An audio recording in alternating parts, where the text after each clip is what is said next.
சுய இன்பம் என்பது ஒரு இயல்பான முறை தாங்க. அது நீங்கள் எத்தனை முறை வச்சுக்கிட்டாலும் அதில் எந்த தவறும் இல்லை. செக்ஸும் நீங்கள் டெய்லி செக்ஸ் வச்சுக்கோங்கன்னு தான் நாங்கள் சொல்கிறோம். நீங்கள் சுய இன்பமே பண்ணக்கூடாதுன்னா அவங்க தவறாக வேறு பெண்களோட பணம் கொடுத்து உறவு வச்சுக்கிறதுக்கான வாய்ப்புகள் இருக்குது. அப்படி பண்ணும்போது தேவையற்ற கர்ப்பம், HIV, பால்வினை நோய்கள் போன்ற தொற்றுக்கள் வர்றதுக்கான வாய்ப்பு இருக்குது. அதற்கு எளிமையான ஒரு மாற்று வந்து சுய இன்பம் தான். அது எப்போ பிரச்சனையாக மாறுது அப்படின்னா மட்டும் தெரிஞ்சுக்கிட்டா போதும். சுய இன்பம் ஒரு அளவுக்கு மேல் நீங்கள் முயற்சி பண்ணிங்கன்னா வெறுப்பு வராது. நரம்புகளை பாதிக்கும், ஆண்மை குறை வரும், குழந்தை இல்லாமல் போகும், முடி கொட்டும், பார்வை மங்கும். தொடர்ந்து ஒரே பெண்ணோட தொடர்ந்து அவங்க செக்ஸ் பண்ணும்போது அந்த ஹார்மோன்ஸ் எல்லாம் குறைய ஆரம்பிச்சிடும். இப்போ வந்து ஆபாச படங்கள் வந்ததுனால அது ஒரு எண்ணெயை ஊற்றுற மாதிரி, அதில் எரியிறத்தியில் எண்ணெய் ஊற்றுற மாதிரி புது புது காட்சிகள், புது புது அமைப்பு, புது புது பெண்கள், புது புது விஷயங்கள் அப்படின்னும் போது அதில் அட்ராக்ட் ஆகி அதில் இன்ட்ரெஸ்டாக போகிறவங்க இருக்காங்க. எப்போ செக்ஸ் வச்சுக்கலாம்? எப்போ வேணாலும் வச்சுக்கலாம். கணவன் மனைவி 24 ஹவர்ஸில் எந்த நேரமும் வச்சுக்கலாம். நேரமே கிடையாது அதுக்கு. மனைவிக்கு நைட்டு பண்ணுறதுக்கு ரொம்ப விருப்பம் இருக்கும். ஆண்களுக்கு ஏர்லி மார்னிங் செக்ஸ் பண்ணுறது பிடிக்கும். மனைவியோட உறவு வைக்கிறத தவிர வெளியே உறவு வைத்துக்கொள்வது ஒரு ஹெல்த்தியான செக்ஸாக எடுத்துக்க முடியாது. தேவையற்ற பால்வினை நோய்கள் உங்களுக்கு வர்றதுக்கான வாய்ப்புகள் ரொம்ப அதிகம். பால்வினை நோய்கள் முன்னோட இப்போ அதிகமாகிருக்கு. அதுவும் இந்த மசாஜ் பார்ல இதெல்லாம் நிறைய வந்துட்டதுனால இது ரொம்ப அதிகமானதை நாங்கள் நிறைய பார்க்க முடியுது. இதெல்லாம் வர்றதுக்கான காரணம் வந்து நிறைய பெண்களோட ஆண்கள் செக்ஸ் பண்ணாலும் வரும். இதே இந்த காண்டம் அந்த மாதிரி யூஸ் பண்ணிட்டு பண்ணால் காண்டம் வந்து ஒரு 95% தடுக்கும். ஆனால் காண்டம் யூஸ் பண்ணியும் பல நோய்கள் வரலாம். கிழிஞ்சு போயிடலாம், எக்ஸ்பைரி டேட் ஆகிருக்கலாம். நம்ம அதெல்லாம் பார்க்குறதில்ல. காண்டம் எக்ஸ்பைரி டேட் வாழ்க்கையில் யாராவது பார்த்துருப்பாங்களா? யாரும் பார்க்குறதில்ல. சார் வணக்கம். வணக்கம். எப்படி இருக்கீங்க சார்? நல்லா இருக்கேன். அதாவது சின்ன வயசுலேருந்து உங்களை டிவிலேயே பார்த்து இப்போ நேரில் பார்க்குறேன். ஃபஸ்ட் திங் இந்த கேள்வி தான் உங்ககிட்ட வந்து கரெக்டாக ஆரம்பிக்கணும்னு தோணுச்சு. செக்ஸை பற்றின ஒரு புரிதல் வந்து யாருக்குமே இப்போ வரைக்கும் இல்லை. 2025 இருக்கும். பட் இப்போ வரைக்குமே வந்து செக்ஸை பற்றின புரிதல் வந்து நிறைய பேருக்கு கிட்ட இல்லை. செக்ஸ் எஜுகேஷன்ன்றது கூட நம்ம இந்தியாவில் மெயினாக சொல்லப்போனால் நம்ம தமிழ்நாட்டில் பெருசாக இல்லை. செக்ஸை பற்றின எந்த மாதிரியான புரிதல் எல்லாருக்குமே கண்டிப்பாக இருக்கணும் அப்படின்னு உங்கள் பாயிண்ட் ஆஃப் வியூவில் சொல்லுங்கள் சார். ரொம்ப அற்புதமான கேள்வி இது. ஆக்சுவலாக செக்ஸ்னால் ஒரு வல்காரிட்டி, ஒரு ஆபாசம், ஒரு அருவருப்பு, ஒரு தப்பான விஷயம், அதை பொதுவெளியில் பேசக்கூடாது அப்படின்றது தான் நம்ம பொது புத்தியில் எல்லாருக்குமே அப்படி தான் இருக்குது. நம்ம ட்ரெடிஷ்னலாக அப்படி தான் நம்பிக்கிட்டு இருக்கோம். உலகத்திற்கே முதல் பாலியல் நூல் கொடுத்த நாடு வந்து இந்தியா தான் உலகத்திற்கு முதலாக காமசூத்ரா கொடுக்குது. கஜ்ரகோட் அன்னைக்கு நீங்கள் போய் பார்க்கலாம். 5 கோபுரங்கள் இருக்குது. இந்த கோபுரங்களில் இருக்க சிற்பங்கள் எல்லாம் செக்ஸில் நீங்கள் என்னென்னலாம் கற்பனை பண்ண முடியுமோ அத்தனை கற்பனைகளும் அங்கே இருக்குது. அப்போ இந்த கோபுரங்கள் இதே மாதிரி நிறைய கோபுரங்களை நீங்கள் பார்க்க முடியும். ஆனால் கஜ்ரகோ கோபுரங்கள் அளவுக்கு நீங்கள் எங்கேயுமே பார்க்க முடியாது. அவ்வளவு படங்கள் இருக்குது. அப்போது அவங்கெல்லாம் என்ன நினச்சாங்கன்னா, பாலியல் என்பது உங்கள் வாழ்க்கையில் ஒரு பகுதி, நீங்கள் கண்டிப்பாக தெரிந்து கொள்ள வேண்டிய ஒரு பகுதி. உண்மையாக தான். ஏன் அப்படின்னா, நீங்கள் எப்படி பொருள் ஈட்டுறதுக்கு கற்றுக்குறீங்க, விஞ்ஞானத்தை கற்றுக்கிறீங்களோ அதே மாதிரி பாலியலையும் கற்றுக்கொள்ளும் போது தான் அதை நன்மைகள் இருக்குது. அதுவும் இப்போ இருக்கிற நம்ம காலகட்டம் என்பது வேறு. HIV தொற்று உள்ள ஒரு காலகட்டம். அப்போ இப்போ பாலியல் பற்றி தெரிந்து கொண்டு சரியாக விஞ்ஞானபூர்வமாக நடந்து கொள்வது நமது கடமையும் உரிமையும் கூட. இல்லைன்னா HIV தொற்று வந்து நம்ம சிக்கலில் மாற்றுறதுக்கு வாய்ப்பு இருக்குது. செக்ஸை பற்றிய ஒரு தெளிவான சரியான கண்ணோட்டம் உங்களுக்கு கற்பிக்கப்படலைன்னா தவறாக போகிறதுக்கான வாய்ப்புகள் தான் இருக்குது. யங்ஸ்டர்ஸ், டீனேஜர்ஸ் எல்லாருக்குமே வந்து மாஸ்டர்பேஷன், கைப்பழக்கம், இதோட புரிதலுமே நிறைய பேருக்கு இல்லை. ஸோ அதிகமாக ஒரு நாளைக்கு வந்து ஒரு வாட்டி அந்த மாதிரி மாஸ்டர்பேஷன் வச்சுக்கிறா அது சேஃபாக, இல்லை மாஸ்டர்பேஷன்ன்றது ஒரு கெட்ட பழக்கமா? சுய இன்பம் என்பது ஒரு இயல்பான முறை தாங்க. அது நீங்கள் எத்தனை முறை வச்சுக்கிட்டாலும் அதில் எந்த தவறும் இல்லை. செக்ஸும் நீங்கள் டெய்லி செக்ஸ் வச்சுக்கோங்கன்னு தான் நாங்கள் சொல்கிறோம். இப்போது ஒரு சிச்சுவேஷனை நீங்கள் கற்பனை பண்ணி பாருங்கள். மகாத்மா காந்தி, மகாகவி பாரதி இவங்களுக்கெல்லாம் 13-14 வயதில் திருமணம் ஆச்சு. முதல் குழந்தை 14 வயதில் பிறந்துடுச்சு. அப்போது அவர்கள் வந்து ஒரு 13 வயது பருவ வயது வரும்போதே கல்யாணமாகி குழந்தை பெற்றுக்கிறாங்க. இன்றைக்கு ஒரு சராசரி இளைஞனுக்கு திருமணமாக 28-30 வயது ஆயிடுது. பெண்ணுக்கும் கிட்டத்தட்ட அப்படி ஆயிடுச்சு இப்போது. அப்போது 13 வயதுலேருந்து 28 வயது ஒரு 15 வருடங்கள் செக்ஸ் உணர்வே இல்லாமல் ஒரு மனிதன் இருக்க முடியுமா? அப்போது இந்த உணர்வுகள் என்பது இயல்பானது. நீங்கள் சுய இன்பமே பண்ணக்கூடாதுன்னா அவங்க தவறாக வேறு பெண்களோட பணம் கொடுத்து உறவு வச்சுக்கிறதுக்கான வாய்ப்புகள் இருக்குது. அப்படி பண்ணும்போது தேவையற்ற கர்ப்பம், HIV, பால்வினை நோய்கள் போன்ற தொற்றுக்கள் வர்றதுக்கான வாய்ப்பு இருக்குது. அதற்கு எளிமையான ஒரு மாற்று வந்து சுய இன்பம் தான். உலகம் முழுவதும் ஆராய்ச்சிகள் நிறைய பண்ணாங்க. ஏன்னா 1750 டாக்டர் டிசாட் வந்து சுய இன்பம் வந்து பல பிரச்சனைகளை உருவாக்குது, நோய் உருவாக்குது அப்படின்லாம் நம்பிக்கிட்டு தான் இருந்தாங்க, ஆங்கில மருத்துவத்திலையும். இப்படி ஏகப்பட்ட விஷயங்கள் அந்த காலத்தில் இருந்தது. ஆனால் 20ஆம் நூற்றாண்டு 19ஆம் நூற்றாண்டு இறுதிகளெல்லாம் ஆய்வுகள் பண்ணி சுய இன்பம் என்பது இயல்பானது, அதில் எந்த தவறும் இல்லை. மனிதன் மட்டும் இல்லை, ஒரு 2000 விலங்குகளும் சுய இன்பம் பண்ணுது. சுய இன்பம் வந்து நேச்சுரல். அது எப்போ பிரச்சனையாக மாறுது அப்படின்னா மட்டும் தெரிஞ்சுக்கிட்டால் போதும், மற்ற எல்லாமே நார்மல் தான். எப்போ பிரச்சனையாக மாறும்னா, ஒருத்தர் வேலைக்கே போகாமல் வீட்டில் உட்காந்து சுய இன்பம் பண்ணுறது, அதை பற்றி குற்ற உணர்வு, மறுபடியும் சுய இன்பம் பண்ணுறது, இப்படி வேலையை கெடுத்துக்கிட்டு இருக்கிறது, படிப்பை கெடுத்துக்கிட்டு இருக்கிறது, ஸ்கூலுக்கு போகாமல். அல்லது அது வந்து அந்த விஷயங்கள்லேருந்து வெளியவே வர முடியாமல் சிக்கி தவிக்கிறது. இந்த செக்ஸ் அடிக்ஷன் மாதிரி அது மாட்டிக்கிடும் போது தான் அது ஒரு பிரச்சனையாக மாறுகிறது. அப்போது இயல்பாக சுய இன்பம் என்பது எந்த தீங்கையும் உண்டு பண்ணாது, அதனால் எந்த கெடுதலும் இல்லை. ஓகே. அதிகமாக வச்சுக்கும் போது 4 இட்லி சாப்பிட்றவர் 8 இட்லி சாப்பிட்லாம், 10 சாப்பிடலாம், அதுக்கு மேலே சாப்பிட்டா வாந்தி வந்துடும். அதுபோல் சுய இன்பம் ஒரு அளவுக்கு மேலே நீங்கள் முயற்சி பண்ணிங்கன்னா வெறுப்பு வராது. ஒரு நாளைக்கு 4-5 முறை வேணால் பண்ணலாம். ஸோ ஒரு அடிக்ஷன் அப்படின்னு வராத பட்சத்தில் அது பெரிய தவறல்ல, அதனால கெடுதல் இல்லை. நீங்கள் என்ன பண்ணாலும் வேணால் ஆணுறுப்பு வீங்கலாம், நீங்கள் திரும்ப திரும்ப அதை ரொம்ப ரஃப்பாக ஹேண்டில் பண்ணிங்கன்னா வேறு எந்த கெடுதலும் இதுவரை கண்டறியப்படலை. ஓகே. ஒரு டீனேஜர், ஒரு ஸ்கூல் முடிச்சு காலேஜ் போகிற பையன், இல்லை ஸ்கூல் படிக்கிற பையன், காலேஜ் படிக்கிற பசங்க, அவங்க பண்ணிகிட்டு இருக்கும்போது அவங்க ஃப்யூச்சரில் இந்த குழந்தை பெக்கும்போது அப்போ ஏதாச்சும் அஃபெக்ட் ஆகுமா? எந்தவித தீங்கும் இல்லைன்னு ஆய்வுகள் தெளிவாக நிரூபிச்சிட்டாங்க. ஒரு 20 நன்மைகள் கூட இருக்குது. அது செக்ஸ்னால் வரக்கூடிய எல்லா நன்மைகளும் சுய இன்பத்துலேயும் இருக்குது. தீங்கு இல்லைன்னு நிரூபிச்சிட்டாங்க. ஆனால் முன்னால் என்ன நினச்சிக்கிட்டு இருந்தாங்கன்னா, நரம்புகளை பாதிக்கும், அதே மாதிரி ஆண்மை குறை வரும், குழந்தை இல்லாமல் போகும், முடி கொட்டும், பார்வை மங்கும், நம்ம என்னெல்லாம் கற்பனை பண்ணுறோமோ சூரியனுக்கு எல்லா பிரச்சனையும் நமக்கு வரலாம் சுய இன்பத்தினால நம்பிக்கிட்டு இருந்தாங்க. ஆனால் ஆய்வுகள் வந்து இப்போ அதெல்லாம் இல்லைன்னு நிரூபிக்கப்பட்டது. நம்பிக்கைகள் என்பது வேறு, நிரூபிக்கப்பட்ட உண்மைகள் என்பது வேறு. நம்ம நிரூபிக்கப்பட்ட உண்மைகள் பார்த்தோன்னா எந்த தீங்கும் இல்லை, அதனால் எந்த கெடுதலும் இல்லை.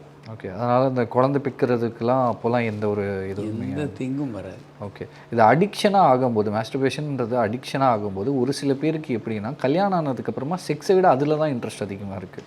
மாஸ்டர்பேஷனில் அதிகமாக இன்ட்ரெஸ்ட், எனக்கு செக்ஸில் கிடைக்க ஹாப்பினஸை விட இதில் எனக்கு நல்லா கிடைக்குது அப்படின்ற மாதிரியும் ஒரு சில பேர் சொல்கிறாங்க.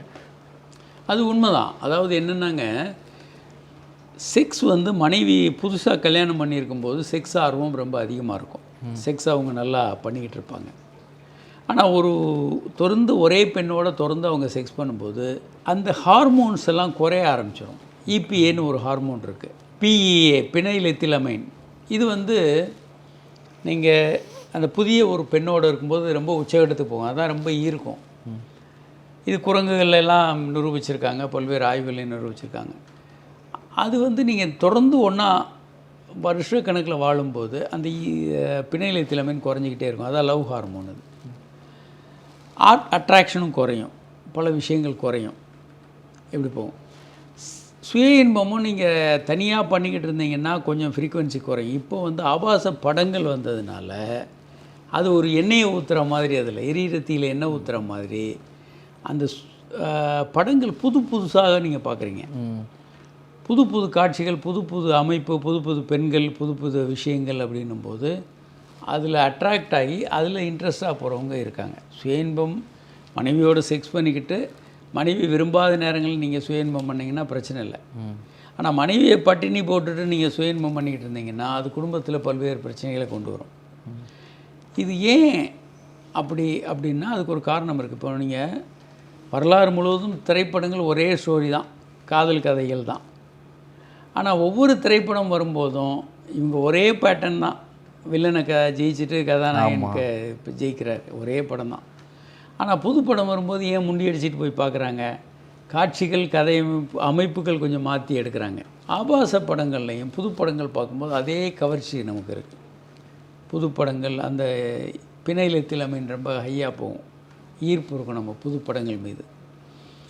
அதனால் சுய இன்பம் வந்து ஒரு ஃப்ரெஷ்ஷாகவே எப்பயும் இருக்கிற மாதிரி தெரியும் இப்போ இந்த ஆபாச படங்கள் வந்ததுனால. இல்லைன்னா சில நாட்களில் ரொம்ப போரிங்காக டல்லாக கூட இருக்கும்.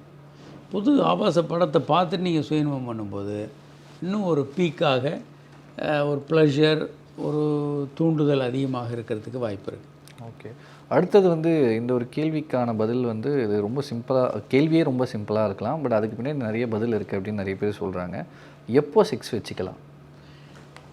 எப்போ வேணாலும் வச்சுக்கலாம். கணவன் மனைவி 24 ஹவர்ஸில் எந்த நேரமும் வச்சுக்கலாம். நேரமே கிடையாது அதுக்கு. அவங்களுக்கு எப்போ 2 பேருக்கும் நேரம் கிடைக்குதோ அப்போ வச்சுக்கலாம். ஓகே. பொதுவாக இன் ஜென்ரல் பார்த்தோன்னா மனைவிக்கு நைட்டு பண்ணுறதுக்கு ரொம்ப விருப்பம் இருக்கும். ஏன்னா ஒரு தொடுதல், ஒரு பேச்சு, ஒரு நெருக்கம், அதுக்கப்புறம் உறவு வைக்கிறது தான் பெண்களுக்கு பிடிக்கும். ஆண்களுக்கு ஏர்லி மார்னிங் செக்ஸ் பண்ணுறது பிடிக்கும். ஏன்னா டெஸ்டோஸ்டெரான் ஹார்மோன் உச்சத்தில் இருக்கும். ஏர்லி மார்னிங் விரைப்புத்தன்மை இருக்கும். எந்திரிக்கும் போதே ஏர்லி மார்னிங் ஆண்களுக்கு செக்ஸ் பண்ணுறது ரொம்ப பிடிக்கும். ஓகே. பெண்களுக்கு இரவு பிடிக்கும். இது இவங்க 2 பேரும் பேசி 2 நேரமும் செக்ஸ் பண்ணலாம். இல்லைன்னா 2 பேருக்கும் எப்போ விருப்பம் இருக்கோ அவங்களுக்குள்ளே பேசி அதை சரி பண்ணிக்கலாம். மதியானம் பல வீடுகளில் ரூம் ரொம்ப கம்மியாக இருக்கும். எல்லாம் ஒரே ரூமில் படுத்து தூங்குவாங்க. அவங்கெல்லாம் என்ன பண்ணுவாங்கன்னா, குழந்தைங்கள்லாம் ஸ்கூலுக்கு போன பிறகு தான் உறவே வச்சுக்குவாங்க. கடைகள் வச்சுருப்பாங்க. லஞ்சு சாப்பிட வரும்போது செக்ஸ் பண்ணிவிட்டு லஞ்ச் சாப்பிட்றது, இந்த மாதிரி ஒவ்வொருத்தருக்கும் ஒரு நேரம் கிடைக்கும்போது செக்ஸ் வச்சுக்குவாங்க.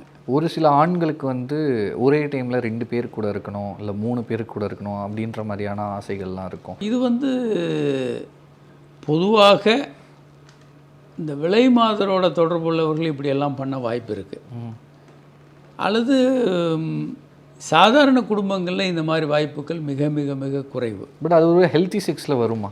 அது பொதுவாக ஹெல்த்தி செக்ஸே வர. நீங்கள் மனைவியோட உறவு வைக்கிறத தவிர வெளியே உறவு வைத்துக்கொள்வது ஒரு ஹெல்த்தியான செக்ஸாக எடுத்துக்க முடியாது. தேவையற்ற பால்வினை நோய்கள் உங்களுக்கு வர்றதுக்கான வாய்ப்புகள் ரொம்ப அதிகம்.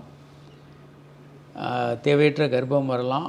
நிறைய பிரச்சனைகள் இருக்குது. நிறைய இப்போ பால்வினை நோய்கள் முன்னோட இப்போ அதிகமாக இருக்குது. ஓகே. நாங்கள் நிறைய சீல் வரும்போது, HIV தொற்று, இந்த சிஃபிலிஸ் போன்ற நோய்கள், VDRL பாசிட்டிவ் இப்போ முன்னெப்போதையும் விட இப்போ அதிகமாக பார்க்குறோம். ஓகே. இளைஞர்களுக்கு பார்க்குறோம், மிடில் ஏஜ் பார்க்குறோம், கொஞ்சம் வயதானவர்களுக்கும் பார்க்குறோம். அதுவும் இந்த மசாஜ் பார்ல இதெல்லாம் நிறைய வந்துட்டதுனால இது ரொம்ப அதிகமானதை நாங்கள் நிறைய பார்க்க முடியுது. ஓகே. இது ஒரு ஆரோக்கியமான போக்கில்லை. நாங்கள் என்ன சொல்கிறோன்னா, நீங்கள் காதலிக்கிறீங்க, ரைட்டு, திருமணம் செய்த பிறகு உங்கள் எல்லா கதவுகளையும் மூடிடணும். நேரடியாக நீங்கள் மனைவி மட்டும்தான். ஏன்னா அதுக்கப்புறம் மனைவியோட அழகான பெண்ணை பார்க்கலாம், மனைவியோட புத்திசாலி பெண்ணான அட்ராக்டிவான பெண்ணை நீங்கள் பார்க்கலாம். அதே மாதிரி பெண்கள் கணவனோட அட்ராக்டிவான அழகான ஆண்களை பார்க்கலாம். ஆனால் நீங்கள் தெளிவாக கதவுகளை மூடி வச்சிடணும். இனி நம்ம வேறு யாரோடையும் செக்ஸ் உறவுன்றது இல்லை அப்படின்றத தெளிவாக்கணும். அப்படி அந்த தெளிவான முடிவுகள் நீங்கள் எடுக்காமல் இருந்தீங்கன்னா நீங்கள் தேவையில்லாத உறவுகளில் ஈடுபடுறதுக்கான வாய்ப்புகள் பல நேரங்களில் அதிகம். ஓகே. அதை நம்ம தெளிவாக இருக்கணும். அதில் இல்லைன்னா பால்வினை நோய்கள் நிறைய பார்க்குறோம். இப்போ எப்போதையும் கூட அதிகமாக பார்க்குறோம், அதிகமாக ட்ரீட் பண்ணுறோம். ஓகே. பொதுவாக செக்ஸ் ரீதியாக வரக்கூடிய நோய் HIV, இந்த ஒரு விஷயம் தான் எல்லாருக்குமே தெரியும். பட் அதையும் தாண்டி நிறைய இருக்குது அப்படின்ற மாதிரி 30 நோய்கள் இருக்குது. ஓகே. அதில் முக்கியமான நோய்கள் வந்து இந்த கொனோரியான்னு சீல் வரக்கூடியதான ஒரு பிள்ளை, கிளாமைடியாலையும் கொஞ்சம் சீல் வரலாம். சிஃபிலிஸ் என்ற நோய் உலக பாப்புலரான நோய், உலகம் முழுவதுமே இருக்குது. ஆணூர்பில் வரக்கூடிய புண் ஒரு வலி இல்லாத புண்ணாக இருக்கலாம். அது மாதிரி நிறைய நோய்கள் இருக்குது. இதெல்லாம் வரதுக்கான காரணம் வந்து நிறைய பெண்களோட, ஆண்களுக்கு ஆண்கள் செக்ஸ் பண்ணாலும் வரும். அப்படிங்களா? ஆணோட ஆண் செக்ஸ் பண்ணாலும் வரும். ஒரு பார்ட்னர், ஒரு ஆணோ பெண்ணோ ஒரு பார்ட்னரோட இல்லாமல் நிறைய பார்ட்னரோட செக்ஸ் வச்சுக்கும்போது அவர்கள்ட்டமிருந்து இந்த நோய்கள் வர்றதுக்கான வாய்ப்புகள் அதிகம். ஓகே. எத்தனை பார்ட்னர் அதிகமாக்குறாங்களோ அத்தனை மடங்கு பால்வினை நோய் வர்றதுக்கு வாய்ப்பு அதிகம். இதே இந்த காண்டம் அந்த மாதிரி யூஸ் பண்ணிட்டு பண்ணால், காண்டம் வந்து ஒரு 95% தடுக்கும். ஆனால் காண்டம் யூஸ் பண்ணியும் பல நோய்கள் வரலாம். ஓகே. வர மாதிரி இப்போ நிறைய பார்க்குறோம். காண்டமாலேயே ஒரு சில பேருக்கு ஒரு சில பிரச்சனைகள் வருது அப்படின்ற மாதிரி கூட சொல்லிக்கிறாங்க. காண்டம் அலர்ஜி இருக்கிறவங்க இருக்கிறாங்க. காண்டம் வேறு கிழிஞ்சு போயிடலாம், எக்ஸ்பைரி டேட் ஆகிருக்கலாம். நம்ம அதெல்லாம் பார்க்குறதில்ல. காண்டம் எக்ஸ்பைரி டேட் வாழ்க்கையில் யாராவது பார்த்துருப்பாங்களா? யாரும் பார்க்குறதில்ல. அதுக்கு எக்ஸ்பைரி டேட் இருக்குது, அந்த டேட்டுக்குள்ளே உபயோகப்படுத்தணும். நிறைய விஷயங்கள் இருக்குது. இது நம்ம யாரும் கவனத்தில் எடுத்துக்கிறது இல்லை. ஓகே. காண்டம் அலர்ஜி ஒரு முக்கியமான விஷயந்தான். ஓகே. இப்போது அதிகப்படியான படிக்கக்கூடிய பசங்க, ஏன்னா காலேஜ் பசங்க எல்லாருமே என்ன பண்ணுவாங்கன்னா, பேசிகிட்டே இருக்கும்போது அவங்க ஆணுறுப்பில் அடித்து விளையாடுவாங்க.